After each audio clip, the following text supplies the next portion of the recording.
Hello everybody, in this video I'm going to explain two popular methods of speed control in hydraulic circuits. There are meter in speed control and meter out speed control. Speed control in either methods is done by controlling the amount of flow that can enter the cylinder or exit the cylinder, because rod speed, how fast this piston rod moves out or in of the piston in the cylinder is basically the linear rod speed. It depends on the amount of flow. So by controlling the flow, we can control how fast the piston comes out or move back into the cylinder.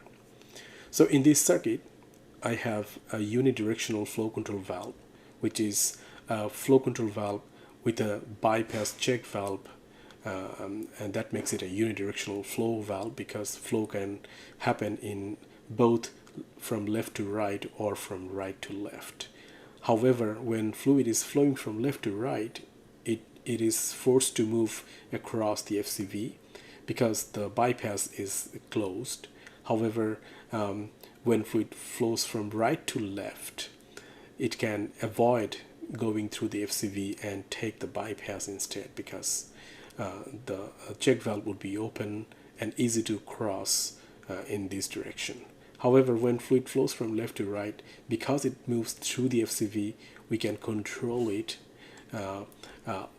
by changing the diameter of the orifice, but we cannot control the amount in the check valve. The check valve has a fixed opening, so when fluid is moving from right to left, there is no control on the amount of flow. But when the fluid is moving from left to right, there is a control on how much fluid can enter the piston, a cylinder.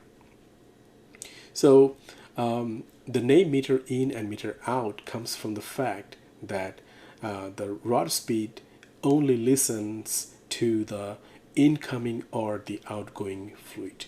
So in this connection, during extension, when I selected this position on the DCV, fluid will immediately start flowing from left to right and enter the system, and it will push the piston out of the cylinder. That is extension. While the piston is extending out, the rod side will be connected to the tank via the DCV, and the fluid coming out of this cylinder can now avoid going through the FCV and go past the bypass. So we can only control during extension how much fluid is entering this cylinder, and that will control the speed. So if I select this one and make this widely open but this one narrow, then the piston is only going to listen to this one and not to this one. As a result, the piston will move fast.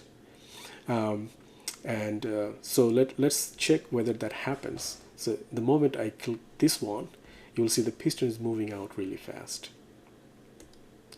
You can see the piston is moving out fast. But when I retract now, which I'm going to do in a second, you will see the piston is only going to listen to this one, which is set to a very narrow opening, 1 millimeter, which will make it really slow. It will not listen to this one, which is wide open, 5 millimeter open. As a result, you can only see when I select this one for the retraction, piston will move back in at a very slower speed. So here you go. Now you can see this one does not allow a large opening, large amount of flow. As a result, this one is really slow. It's not listening to this one, which is wide open and encourage high flow, because the returning fluid is not at all going through the FCV this time. It is taking this route, and this is fixed. You cannot control the amount, and the incoming fluid is only able to pass through this one, which is narrow. As a result, it is slow. This time we're gonna do another extension by selecting the DCV at this position, but you can see the extension is set to 5 millimeter in opening, and the outgoing fluid is at 1 millimeter opening. I'm going to change it to 5 and this one to 1. because during extension this line will be the incoming line and this will be the outgoing line. Piston will only listen to the incoming line because it's meter in connection.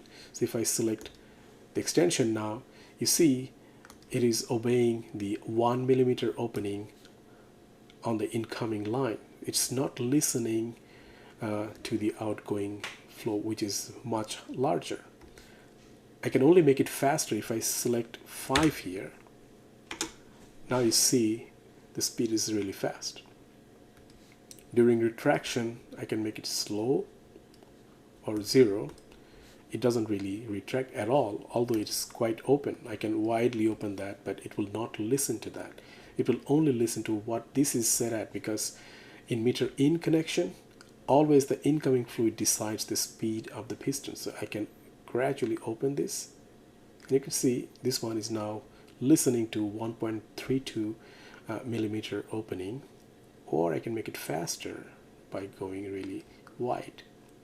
So in meter in speed control method, the incoming fluid decides how fast the piston rod moves, not the outgoing flow. I'm going to now show you an example of meter out connection. In this one, you can see we have connected the unidirectional flow control valve differently to the blind side and the rod side. It's not just the way the cylinder is different now, it's also how these two are oriented with respect to the cylinder. So if you remember how the unidirectional flow control valve was connected in the meter in connection, you will see that this is actually 180-degree flip. So now remember this one and this one here, so they are all facing towards the cylinder. In meter out connection, they are facing away from the cylinder. What difference does it make? Let me explain. So this one, we're going to extend the cylinder real soon, and we want to make it really slow. So we set a very small value, let's say 0.1 millimeter opening, and this one to 5 millimeter opening.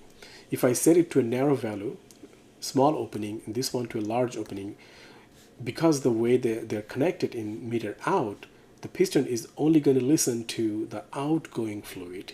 So during extension, outgoing would be this line, incoming would be this line. So I want it to descend slowly, that's why I changed this one to 1, but I leave this one to 5, which is large.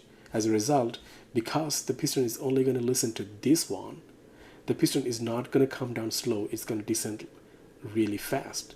Take a look.